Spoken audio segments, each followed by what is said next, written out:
Good morning, students. So, I'm here with another session, but this time in English literature, where I'm going to deal with a poetry, a very famous poetry written by Maya Angelou. I know why the caged bird sings. Now, when I talk about the very topic which is written, the poem actually talks about Maya Angelou. It's like an autobiography written by Maya Angelou of what she has faced throughout her life. The very heading or the very main topic which says the poem which says I know. Now here I know is basically Maya Angelou who knows, and what she knows she has written through her poetic expressions, that what she knows, that why the caged bird sings. Now here she has juxtaposed her life as an Afro-American and the caged bird's life very similar. So juxtaposition means where two things are referred facing the same situation. So here Maya Angelou, if I talk about, she was a contemporary poet who was born in 1928 and she died in the year 2014. She was a very famous poetess and she has written many poems. She was a powerful feminist, especially an Afro-American. And if I talk about the word Afro, Afro means a dark American. She had experienced a lot of racism, maltreatment, and was treated as a dirt. Her childhood, if I talk about, was very traumatic. Traumatic in the sense, her parents, the names were Bailey and Vivian Johnson. She had a little brother, Junior Johnson. And yes, the traumatic experience was that her parents had separated, they had divorced, and therefore she went to live with her grandmother, whom they called Mommy, out of love. As the time passed, she faced a lot of traumatic experiences even when she was young, and as a result of the very bad situation that she had faced, physically abused, she became mute. Mute means she lost her voice. She lost her voice to raise her voice, but slowly and gradually as the year passed, she found her voice back, and then she proved herself to be a fighter against racism, against tyranny, and she fought for freedom for the Afro-Americans. It is the struggle of this black author and her sufferings she has put in words through this poem. So this beautiful poem which we are going to study, it's about Maya Angelou. Now when I come to the poem, before that I would like to say that here Maya Angelou talks about the bird in the cage, which is a symbol of Afro-American. That is the black people and the fight for freedom. It also symbolizes the struggle of black author, that means Maya Angelou, who longs for freedom. Now, giving a short summary of the poem, I would say that there are two birds in the poem. The first bird is a free bird. The first bird is a free bird, and that free bird represents the white Americans. The second bird is the caged bird.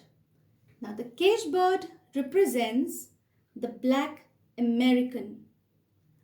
The free bird leads a life of dignity, grandeur. Now, if I say grandeur, grandeur means a life of glory, a great and impressive quality life. While on the contrary, the caged bird leads a life of fear, longingness, and subjugation. Subjugation means under somebody's control. The person had no control over himself or herself. They were under the control of somebody, and that is subjugation. Longingness, when I talk about longingness, longingness means they were longing. They wanted. And what did they wanted? Freedom. Now, the free bird continues to enjoy life and broadens his horizons, while on the contrary, the caged bird continues to sink deeper into the negation of his very existence, because the caged bird feels that its life is futile as there is no freedom. But the caged bird do not lose its hope, because it still continues to sing of his desires for freedom.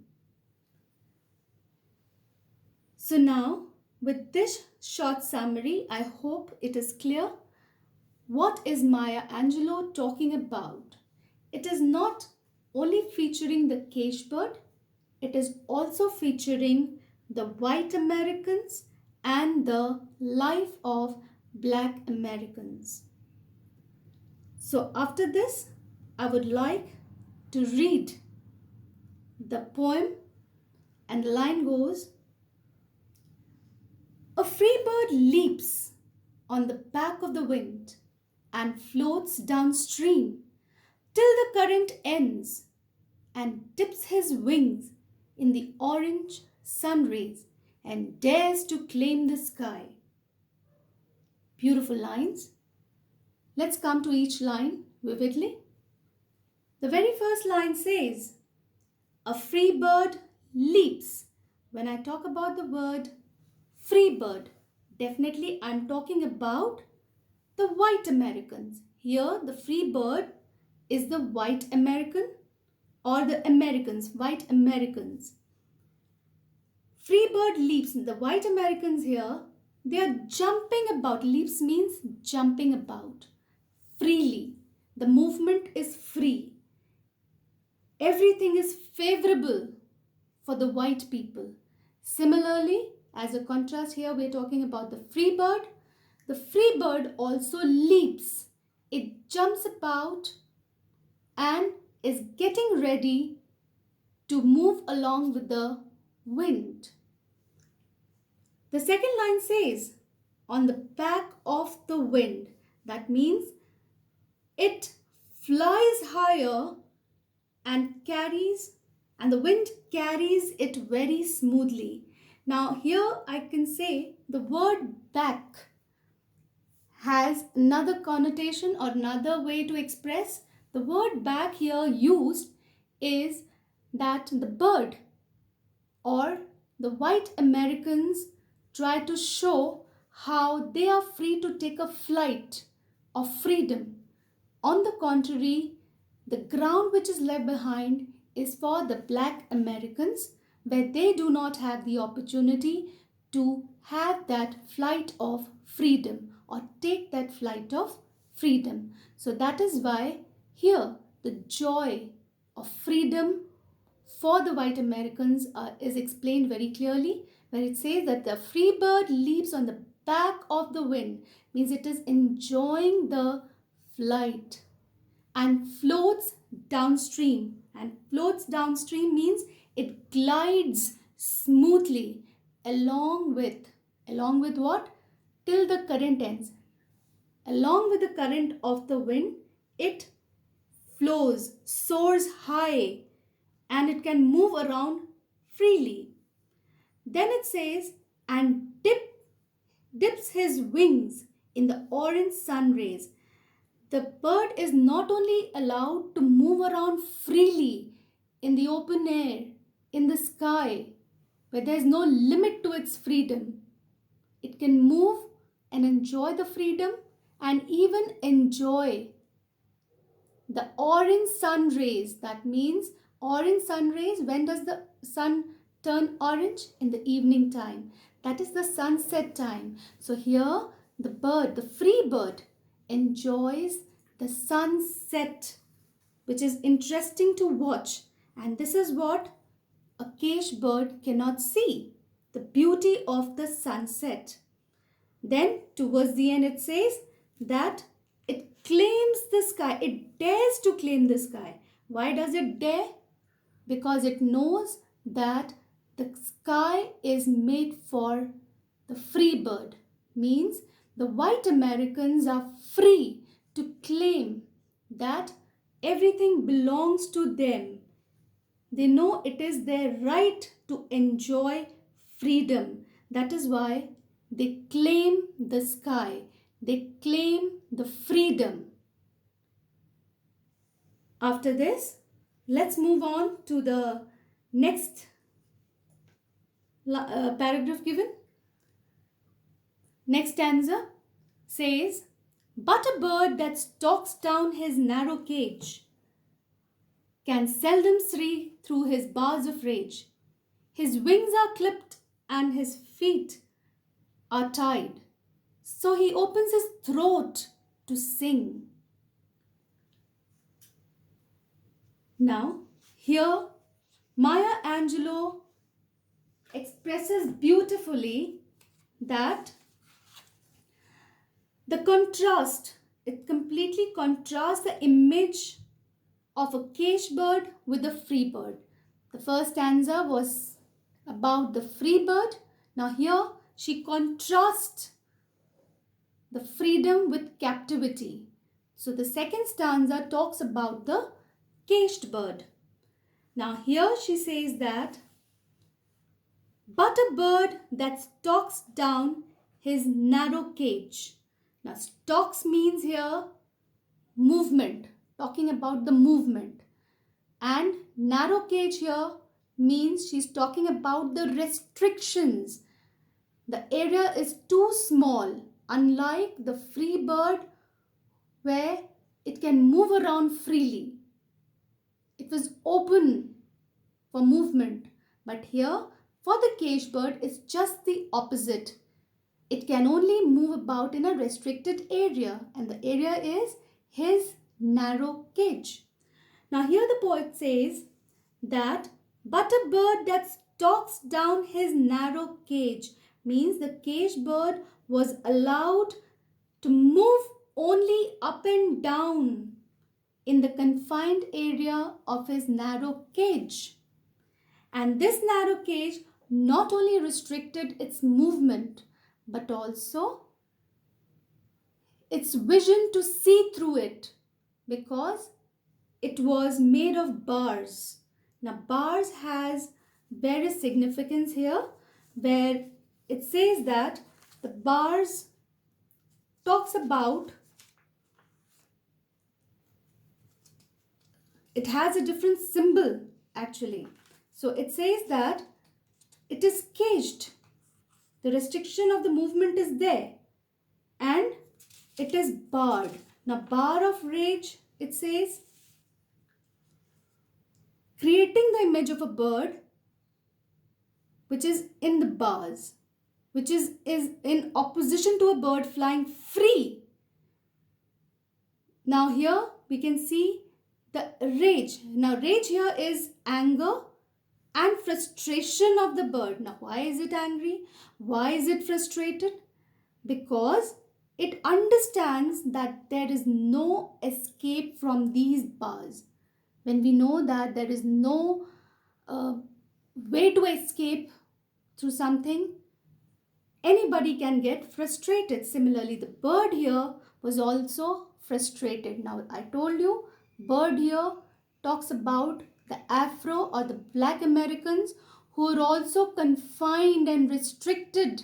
And because they were restricted for their movement, they were filled with rage. They were filled with anger. They were frustrated by the restrictions, and they knew that they had no escape from these bars. Now, it says that it's like a metaphor being used here, and it talks about the feelings of the people who are bound with slavery, ignorance, and prejudice. Maya Angelou now, she says the bird cannot obtain its freedom but chooses to express itself joyfully. But although it may be angry, unable to break those bonds, it will not be silenced. Means, though it is restricted so much, its movement is restricted, but it expresses its feelings joyfully. So that is the reason she writes there, he opens his throat to sing. Now, when I say opens his throat to sing, when can a person sing? When a person is joyful. Now, here joy is a different thing. Here the bird is singing. Now, why is the bird singing? Because it knows that it is the only mode of expressing the feeling inside, or the feeling inside what the Black Americans had to say. After this, let's move on to the third stanza, where the poet says that the caged bird sings with a fearful trill of things unknown, but longed for still, and his tune is heard on the distant hill, for the caged bird sings of freedom. Now, here we again talk about the caged bird. The caged bird sings with a fearful trill. Fearful means the bird is filled with fear. Now, why is the bird filled with trill or filled with fear? Why does it sing or speak in a fearful manner? Because the bird knew that what it is voicing out through its song, it will definitely bring about something that is unknown. Something that is unknown. Now, what is this unknown? Because when a person raises his or her voice, he does not know what is the consequence after that.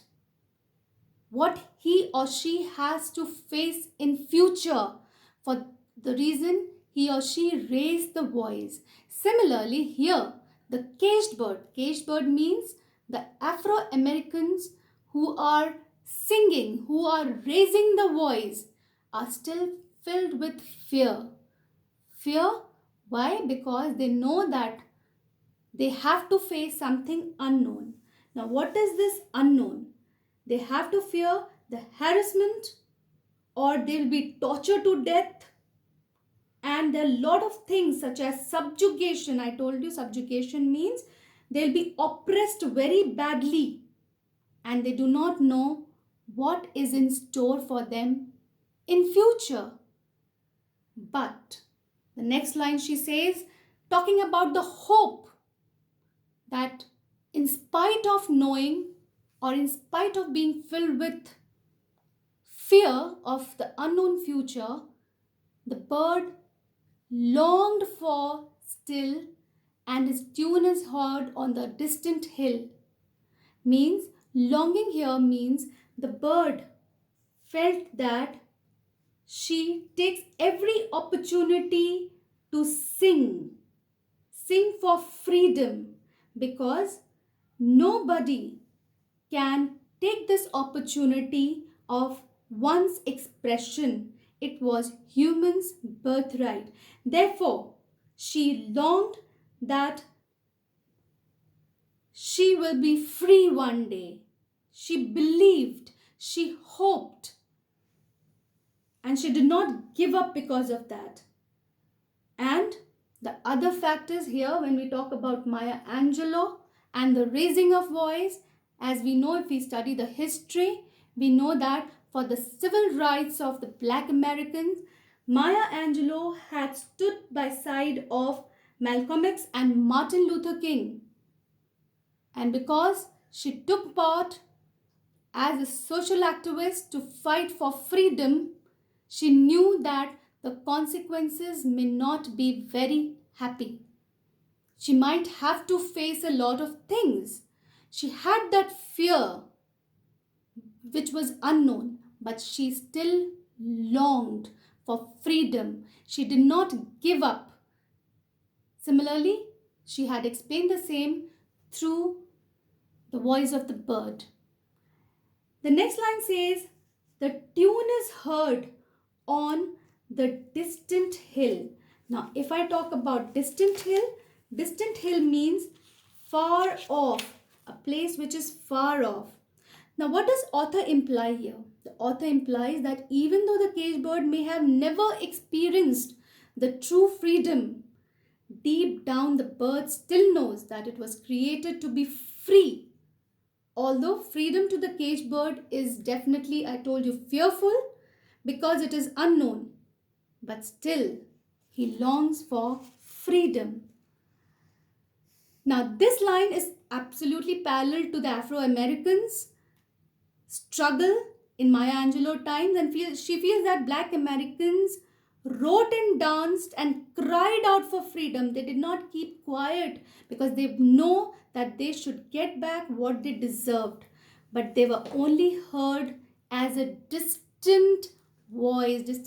Voice means they knew that maybe nobody hears them, but yet this would not stop them for crying out for freedom and equality, because they knew that they were made for freedom. As the white Americans knew that they can claim the sky, similarly, the Black Americans believed that they will also one day get freedom.